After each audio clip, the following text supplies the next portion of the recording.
So the original video that I was sharing at the top of the hour was basically talking about how a lot of people, how much they've lost during the fires in Lahaina.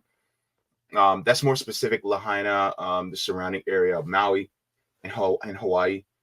And so a lot of people who have lost a lot are now dealing with the aftermath. So the tragedy wasn't just the fire. The tragedy is also the people who just are now have nothing.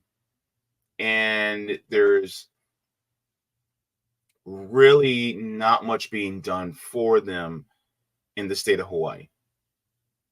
There's nothing much being done for them as far as the United States. So this is an issue. And I'm going to juxtapose it with another issue that the country has been, well, the government, I should say, has been quick to respond to. You guys know where I'm going. And so it shows a disconnect from the people. So first, what we're going to do is we're going to go to, let me share my screen again.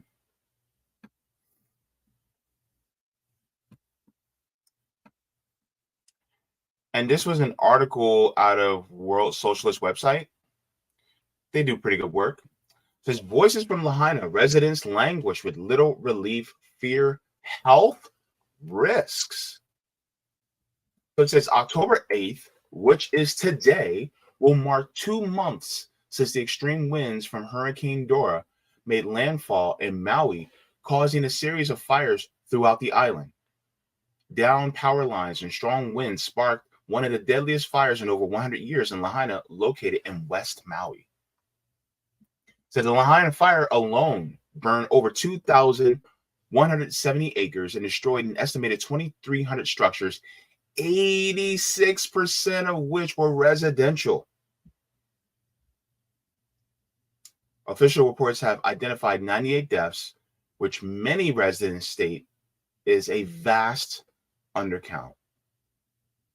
So when this fire, right after this fire happened, and a lot of people were reporting on what happened in Lahaina, there was a lot of people who are saying on the ground that there was a lot more people that died than it's being reported in the mainstream media. And so now you have a lot of people who are going, yeah, that's nowhere near the amount of people that have died. So just remember, the corporate media is not on their side either. So when it comes to the issues that are coming out in Lahaina, rest assured, the actual news on the ground is coming from independent media, not corporate media. They'll reveal some truths, but then they do a lot of omission. So let's continue. It says after 2 months, residents of Lahaina are still without relief. On October 4th, Maui City Council held a Disaster Resilience and International Affairs and Planning Committee meeting to give an update on recovery for the thousands of impacted residents in Lahaina. Josiah Nishita, a deputy managing director for the Department of Management, gave no definitive answer on the lack of aid. He stated, quote, "The Office of Recovery is still in the process of getting established. Many survivors are demanding meetings to be held in Lahaina, where many residents remain or nearby in hotels just east of the burn zone. Although the meeting room was largely empty, given the lack of public advertising, those who testified in person or online spoke to the enormous opposition and ongoing catastrophe thousands of Lahaina residents are still facing. Speakers lamented the lack of housing relief, economic impacts, and overall ongoing health and environmental impacts from the fire." Now, this is what one resident said. It says the idea that the disaster happened 2 months ago is misleading. It is still happening and could grow to be much larger with the first rain over Lahaina, when significant rain, either from a storm or a low pressure system, which this season comes to Lahaina, if the ash has not been secured in place, it will be mobilized by stormwater, contaminate the groundwater, washed into the ocean, destroying your shore ecosystems, impact ocean based food supplies, and impose long term health and environmental hazards and cleanup issues. So, this is the piece that some people aren't talking about, especially corporate media, is the environmental impacts that this is going to have afterwards. They just didn't lose their home. They're losing their environment. They're losing their way of life. And what is the government doing for them? Looks like they're not doing much of anything. Looks like they're sitting on their hands. Looks like they really don't give a shit. Can I say that? That's what it feels like. Because actions speak louder than words, right? And if your actions aren't equating to that, well, that tells you everything you need to know about the government. It is not just the Hawaiian local government, but also the US government in itself.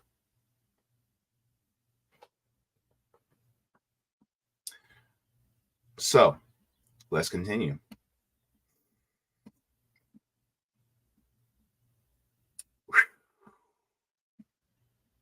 So, World Socialist website had interviewed actual people on the ground. And the first one was from a gentleman named Dan. It says Dan lost his home during the fire. Most of us did not know there was a hurricane going on. Let's stop there for a second. I live in Florida. Go ahead, feel sorry for me. It's true. I live in Florida. And whenever there's a hurricane, even if there's a tropical depression off the coast of West Africa, we know about it. Off the west coast of Africa, we know. We will know a tropical depression or a hurricane is coming within a week's notice. We know. And you mean to tell me that they couldn't give a proper warning to the people of Lahaina? That there's going to be turbulent winds? Couldn't there have been a concerted effort by the local governments to make sure that all the power lines were actually secure on the island?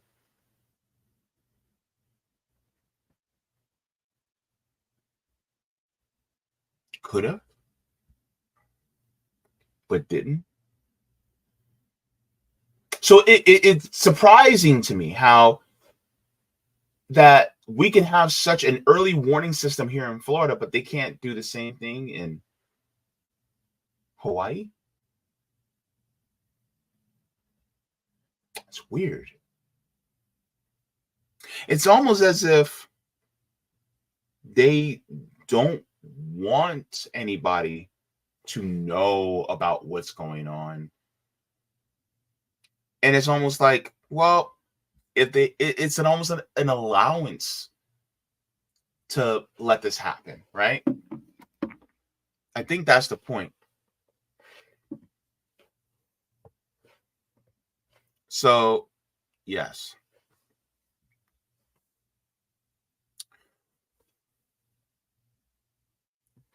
So let's continue to what Dan says. It says at 12:30 in the morning, I found out there was a hurricane. And at 2:30 a.m., the wind started coming hard. These things were flying everywhere. And in the back where we were staying, the wind was going hard. It was so loud. And the wires here weren't more stable than the ones higher up. And it was moving.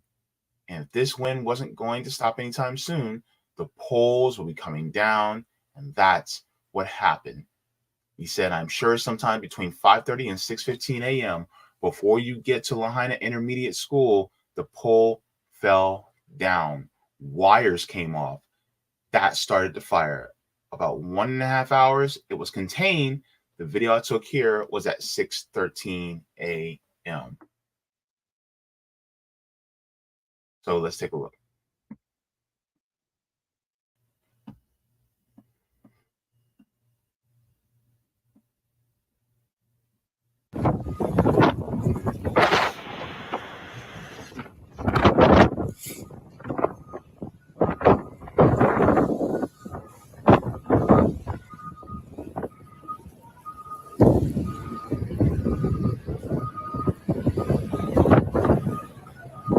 Now you guys see how let me just mute this so I can talk over. You guys see how windy it is? And they said most people didn't even know there was a hurricane. That's weird, man. That's weird. They didn't know there was a hurricane?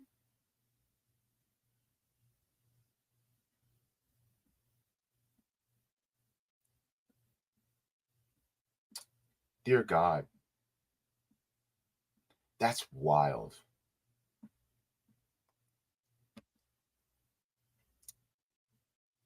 So it says Hawaii Electric stated that the initial fire sparked by its down power line was extinguished and claims that there was no information about a second fire that would go down on to burn down Lahaina at the base of the hill.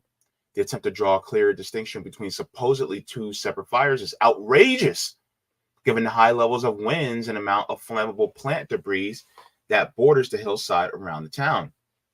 Dan continues, says, objects were flying through my car. I knew something wasn't right because my kids had an appointment on the other side and my 2 jobs were canceled. We headed out towards Kahului.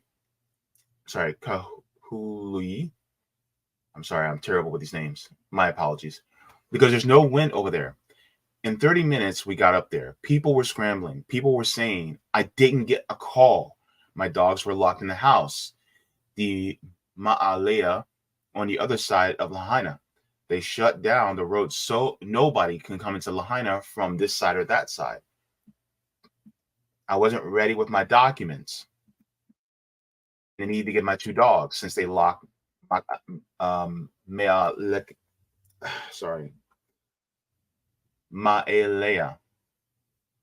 I went around to the other road. It was so busy. 2.5 hours later, I reached Kanapali,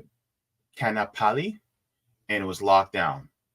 I was about 20 yards away from the fire when I got up here to get my dogs and my documents. I was so glad I didn't get stuck in town that I did not go to work. They canceled work at both of my jobs. I would have been difficult to come up and get my stuff. Most of the people down in town did not make it because of the gridlock.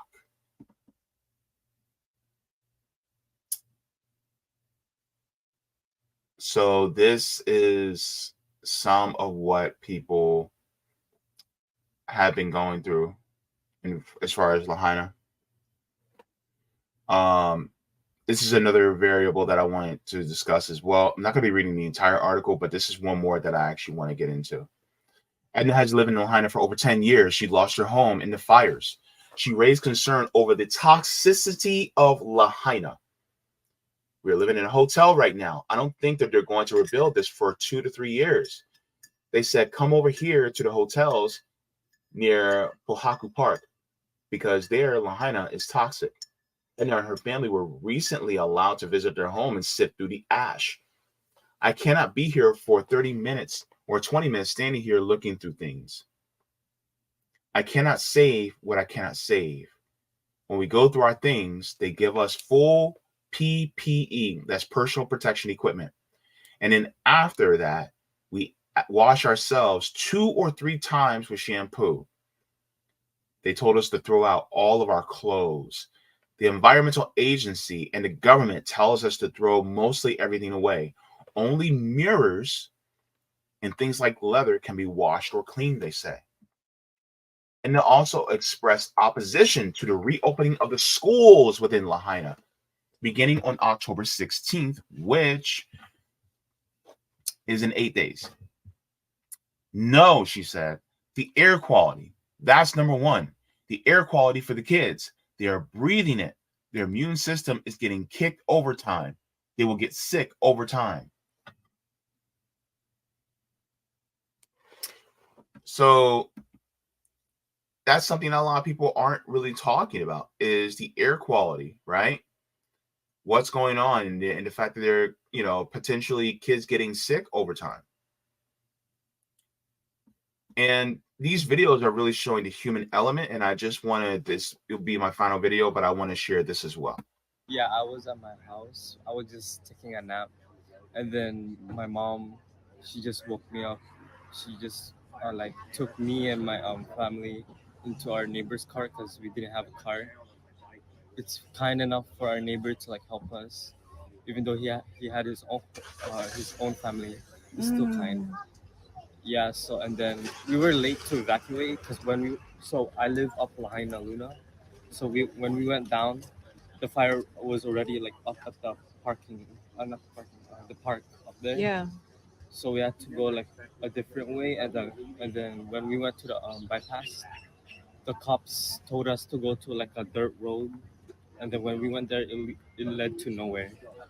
But we found our neighbor, found like a trail that goes down to the Kamehameha Golf Course over there somewhere. I think that's the name of it. We had to go down there, and then we had to speak with the golf managers, people like that, so they could like take out the fences over there, so we could like drive down. And they were also kind enough to do that for us, so we could escape. We stayed at Hyatt Hotel. Are you able to stay there longer? No, we had to get out. They told us to get out and go to the bus To to move where? to, um, Whalers Village.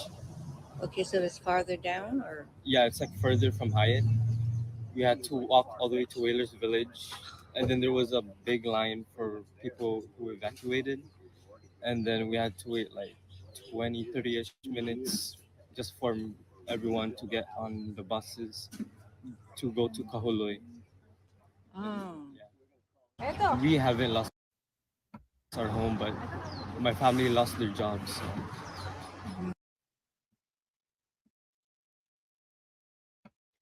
I'm stuck on the fact that Hyatt Hotel told them to get out.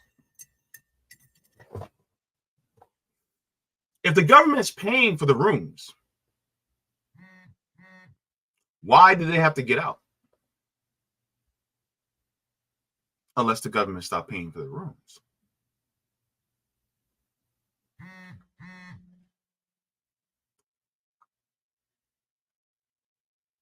It just,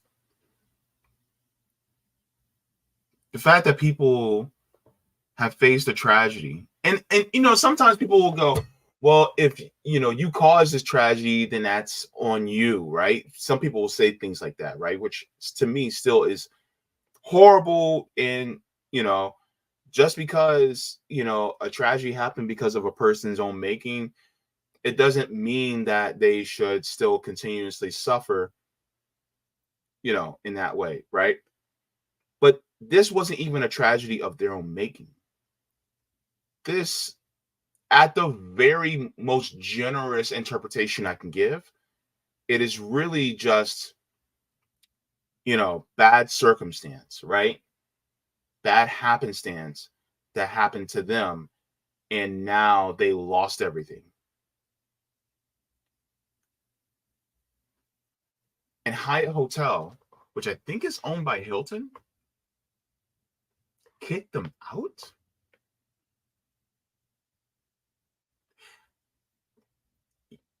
Some of y'all wonder why I'm a communist. Some of y'all wonder why. Some of y'all, you guys like, why are you a communist? Well, that's why. Because of these corporations. How they are so needy for profit that they're willing to kick people out.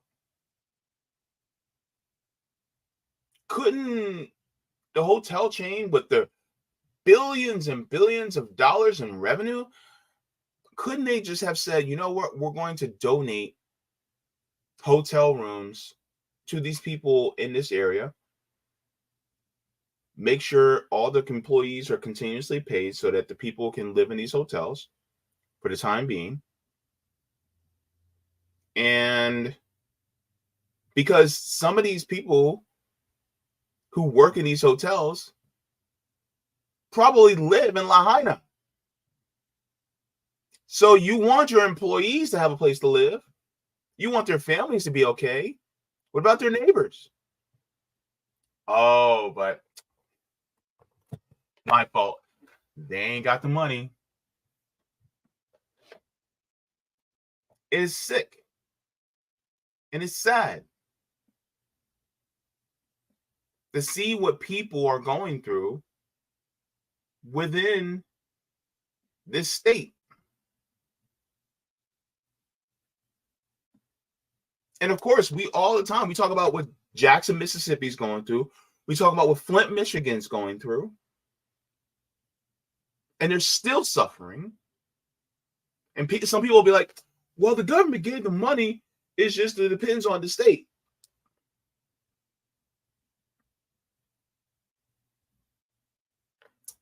You know, the government could just go by zip codes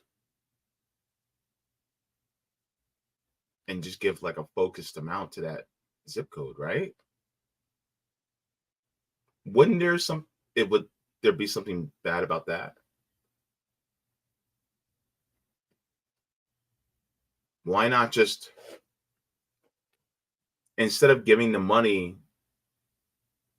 to the government of Hawaii, you know, well, of course, you know, some people, now that I think about it, some people may not have their bank cards or their access to their bank accounts or things like that in Lahaina, which they would probably have to get to the government, unfortunately. But my thing is like, everyone should be housed.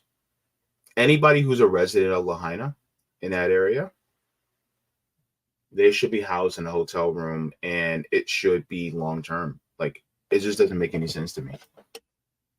People being kicked out, and then some people having to shack up with other people who didn't lose their home.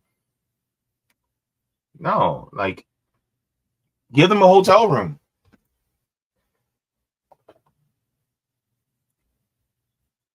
You know, you don't want to overburden other families too. Like, yeah, they're trying to help out, but when you have a government that has billions and billions and billions of dollars, why are you placing all the responsibility to take care of the people on the people within the neighborhood when we literally can just pay the hotel to house the people temporarily until things get rebuilt?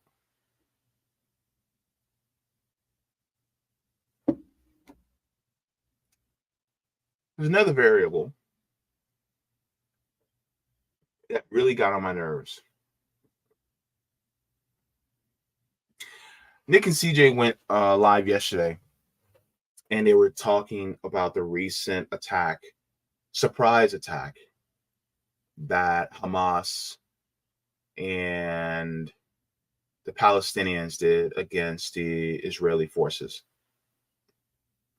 the illegally occupying Israeli forces, which was a good thing because the Palestinians need to fight back against these illegal occupation within their country, right?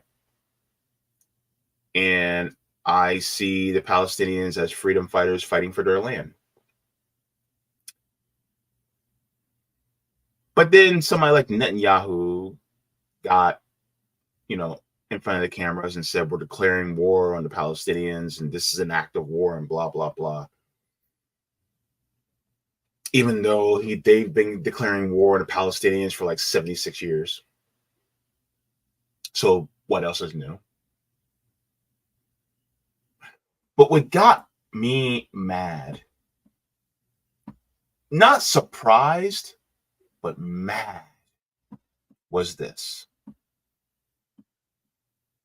U.S. President Biden approves emergency military aid package to Israel worth $8 billion. The Israeli military says that the fighting still continues in 22 locations in southern Israel 12 hours after Hamas militants carried out a surprise infiltration. Here's the problem. It's taking how long to help the people in Lahaina? It's been 3 months now, right? I turned on YouTube at 8:30 a.m. yesterday morning, and I saw Richie Medhurst, friend to the channel, friend to my channel, saying breaking news. It was a early morning attack by Palestinian freedom fighters against Israel that the Israeli military and intelligence had no idea about. And so I watched. And then within hours, boom, $8 billion in emergency aid to Israel.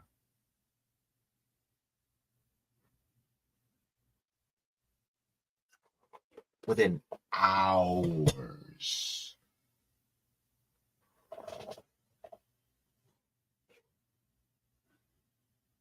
The illegal occupying militant Israeli government can get aid within hours. But the people of Lahaina who suffered through a fire, they're still struggling?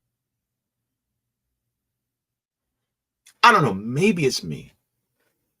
But if I were president, I would have led a mass mobilization of ships carrying huge construction crews and excavators and bulldozers. I would have had them things on barges on the way to Maui. Cleared out all that debris. And then taken a few $1 billion and then go to each person, find, the plan, if they had houses, they had those houses when they were those plans, the square footage and things like that. I'm sure that's public records, right? Rebuild all the houses. Just rebuild them.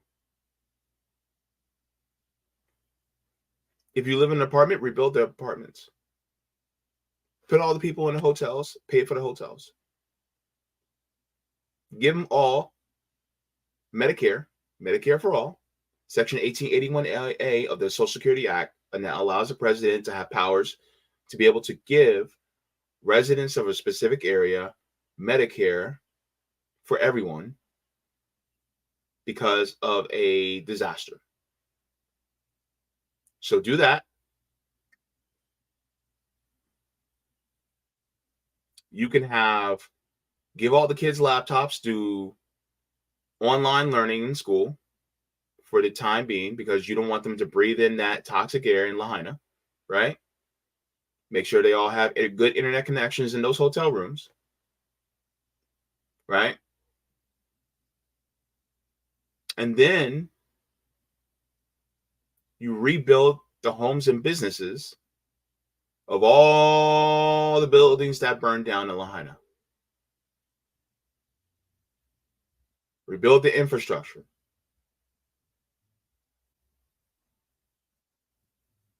And then when you get about 60% of the way finished,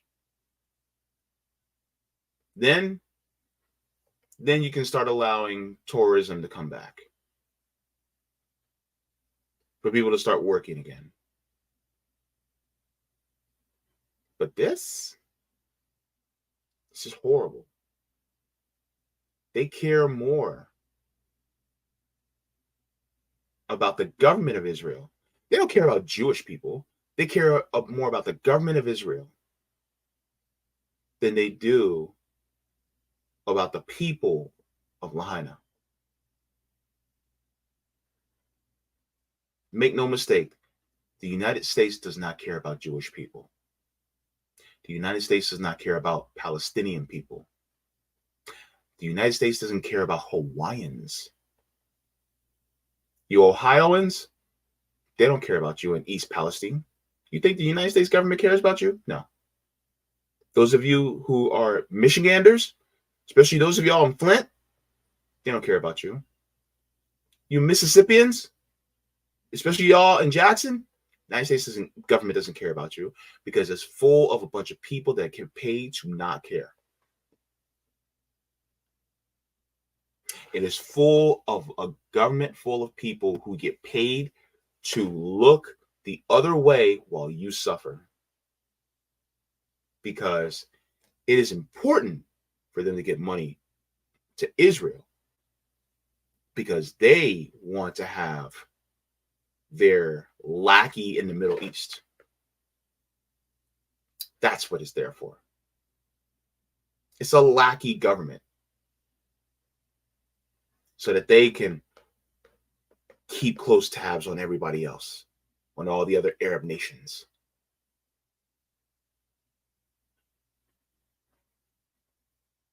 Because the military-industrial complex, by means of the corporations, deem it so.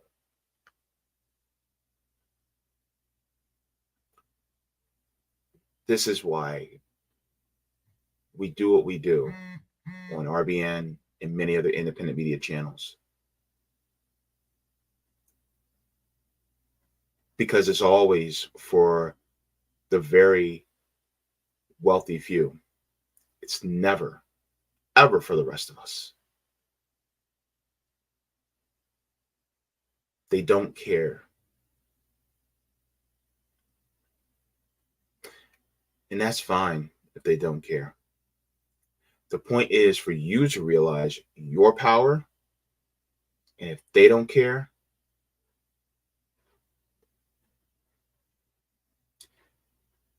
then we toss them out.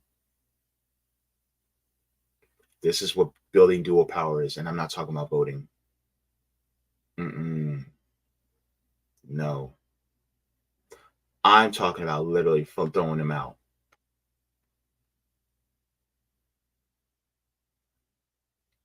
What needs to happen is building dual power. And that's one of the reasons why we're so focused on mutual aid here. To build class consciousness, to build worker solidarity with each other.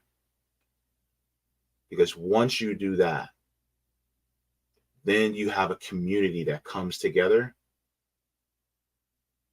that circumvents the system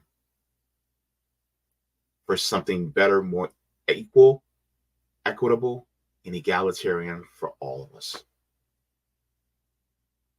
Because as long as we keep the system in place, Israel will keep getting those $3 billion a year. Lahaina residents are going to continue to suffer. Little kids, especially little Black kids in Flint, are going to have lead toxicity. The people, especially the people in Jackson, are going to continue to be poisoned. Babies in Jackson, Mississippi are going to continue to be poisoned. You're going to be paying $15 for a carton of eggs soon. And your mama's going to be out in the street because she can't pay her rent. We cannot take this shit lying down at all.